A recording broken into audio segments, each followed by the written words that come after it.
Perselingkuhan itu tidak ada yang aman, perselingkuhan itu tidak ada yang bahagia.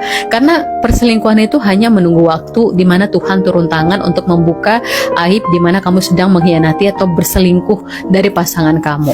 Nah, ketika Tuhan itu membuka aib kalau kamu itu sudah berselingkuh atau mengkhianati pasanganmu, itu adalah cara pertama dari Tuhan untuk menghentikan supaya kamu itu tidak berselingkuh lagi. Tapi kebanyakan orang karena udah ketahuan, dia itu malah bertengkar dengan pasangannya dan dia tetap berselingkuh. Berarti kamu sedang menunggu cara Tuhan yang kedua untuk menghentikan kamu. Nah, cara Tuhan yang kedua itu biasanya dengan mempermalukan kamu. Bisa jadi si suami kamu ya, karena tahu kamu selingkuh, maka suami kamu akan berkoar-koar ke keluargamu, ke keluarga dia, ke teman-teman dia. Akhirnya kamu malu sama keluargamu sendiri, malu sama teman-temanmu sendiri, dipermalukan. Nah, tapi kalau kamu udah hilang malunya, kamu nggak peduli, kamu tetap berselingkuh juga, kamu sedang menunggu cara ketiga dari Tuhan untuk menghentikan kamu. Ya, bisa kita bisa lihat kejadian-kejadian yang ada di masyarakat. Ada pasangan yang berselingkuh, pergi ke hotel, mereka itu berhubungan biologis, akhirnya ketahuan dan bisa disorot oleh media. Alangkah malunya satu Indonesia mengetahui perbuatan kamu.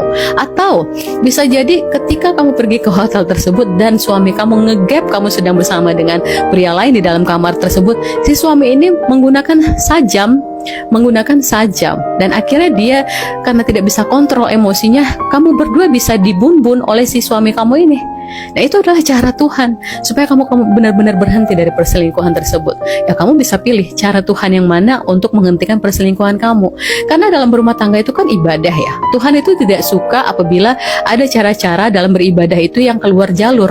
Nah, akhirnya Tuhan akan menolong kamu dengan banyak berbagai peringatan-peringatan. Kalau kamu mengindahkan peringatan tersebut, kamu tidak peduli, berarti kamu sedang menunggu aja ya cara Tuhan untuk menghentikan kamu dan cara Tuhan untuk mengantarkan kamu apakah ke surga atau ke neraka.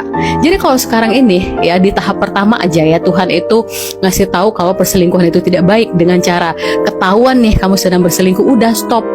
Tugas kamu sekarang itu minta maaf sama suami, bakti sama suami, kemudian fokus menjadi menjadi madrasah untuk anak-anak kamu.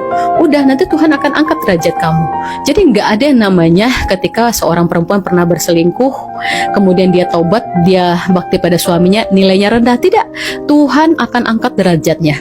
Tuhan akan mempermudah cara berpikirnya lebih dewasa lagi, hidupnya lebih tenang, perekonomiannya lebih bagus, dan dia pun mudah mendapatkan pekerjaan.